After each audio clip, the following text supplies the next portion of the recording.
อมรักกันรักกันนี่ด้วยออมบ่หลายออมตัวอี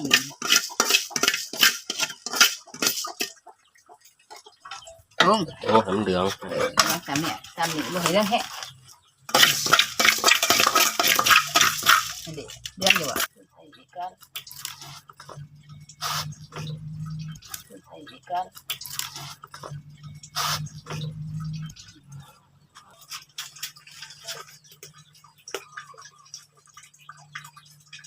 เพราะว่ามันแก่ก็แค่พักอย่างเงี้ยใส่หัวหอมเหรียญสีเดือนเนี่ยสิมันจะหอม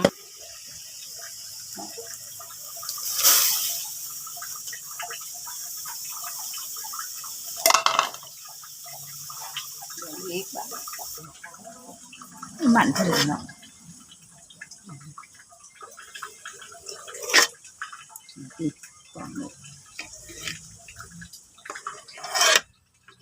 ตัวนี้มันในใจ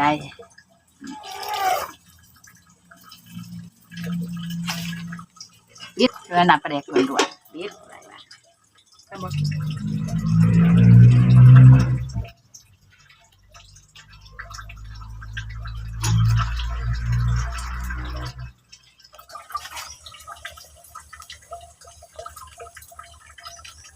เดี๋ยวน้ำมันขาวเนี่ย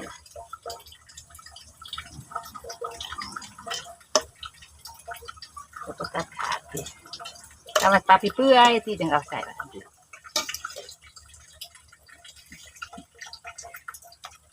เมื่อกี้ไร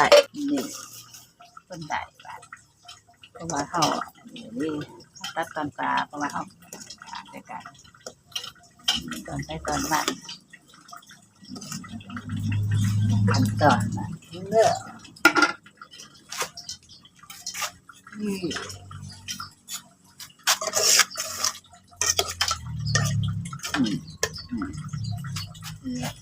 ขนาดการโขกใช้นี่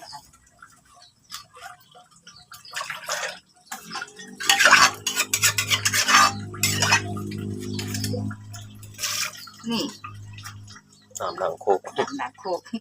ยังสมเป็นยาซึ่งน้ำดังโคกเขายังไหวล่อไว้บ่มันล่อให้พดอีกถ้ามันพดอีกที่แบบปรุงคนมันสิคนตอนปลาคนไปจะเบิดติดหม้อ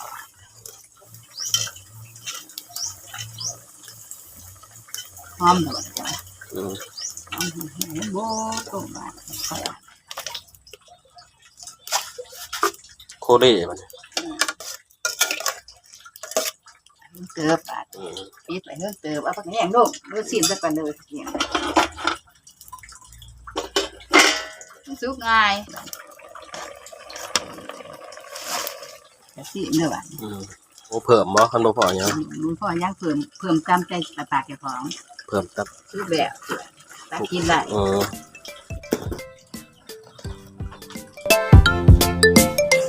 กินต้มหอนกิน